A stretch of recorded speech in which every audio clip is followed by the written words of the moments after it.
Hey, what's going on, guys and gals? In this video, we're going to be checking the Fairlight Live with FX.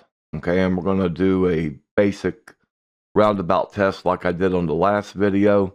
I just want to show you the routing here, what we're doing.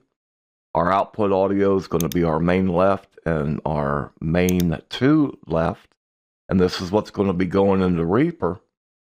And if we come over here on main 2, you'll see that I've got Fairlight coming in on this channel 15 and then into this bus. And that's how we're able to do that.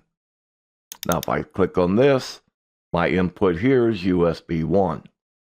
Okay, and this is what's actually going to be coming from Fairlight Live. So if I play some audio, we'll see it come through here. And let's go ahead and check Fairlight Live and make sure we have audio coming in there as well. And there we go. Now, how we're going to check the FX, I'm going to hit stop here on the player. When I put this in, this is going to activate this FX chain here.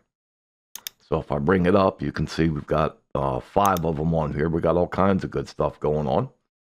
And we're just going to do a basic test first so we can look at the waveform.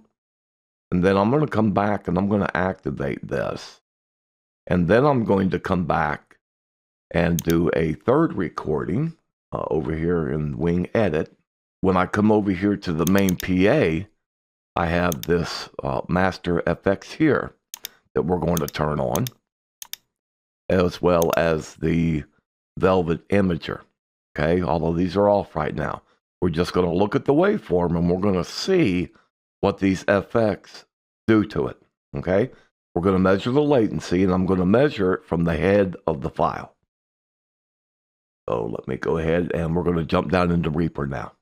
So here we have the Fairlight Live coming in on track 1 and then we have the Wing coming on track 2. And I'm going to hit, I'm going to arm these to record.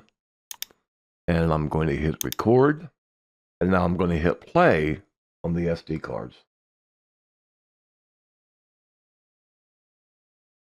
I'm going to adjust my PA down a little bit. I want it to be around that -18. Because I'm going to have to change this once we add these plugins.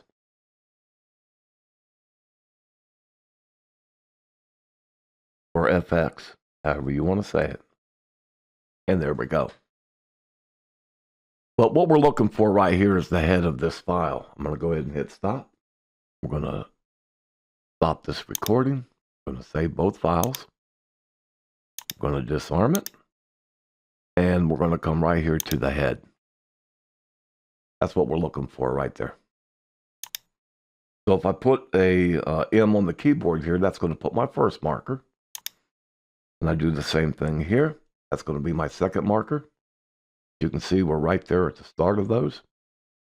We're going to come up to edit, or I'm sorry, to view. Time unit for rulers. As you can see, we're on samples. So now we're going to take some calculations. If I come up here, that's 444 samples. Let's go ahead and bring up the calculator. So we have 444 samples divided by 48,000. Because that's what we're using. We're using 48K. And then I'm going to multiply that by 1,000. And that's going to give us milliseconds. 9.1 milliseconds. So the difference between the Wing coming into Reaper and the Wing playing out the Fairlight Live and then Fairlight Live coming back into the Wing and then coming into Reaper is a total of 9.1 milliseconds. Okay? I'm going to put this back to 0. Now let's go ahead and we're going to go over and we're going to turn these FX on. So now if I come here and I turn this on, and then we turn this on, this has the tape, the EQ, the enhancer, and then the limiter. And then we have the Velvet Imager here.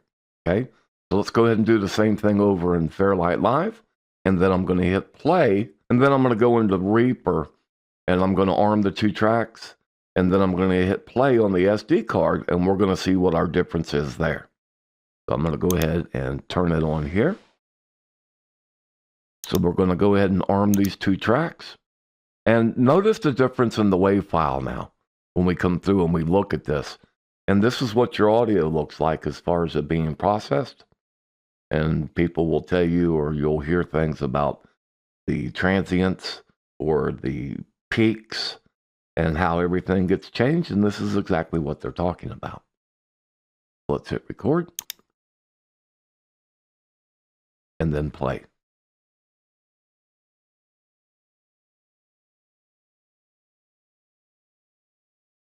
I'm going to turn it up on the main, and I'm going to turn it up on the Wave Live coming in.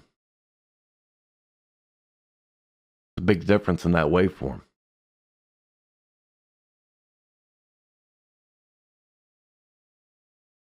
Bring that up to 18, bring this one up to 18. And now we're going to hit stop. We're going to save all. We'll disarm it.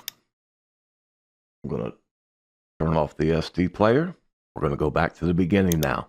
So if we come back to the beginning of this file now, we can choose any one of these. When this track actually starts, you'll hear a rim click, and that's what the guy's doing. But we can actually come here. The reason I wanted to do the heads of the file is it's just depending on what the waveform looks like. We could actually go here. It doesn't really matter. We're going to put the marker in there. See how this is a little more flattened out here? Kind of hard to grab that peak, but that'll be close enough for us there. And we'll put a marker in there. And then we'll grab our samples. And we've got 453 samples. Let's bring up the calculator.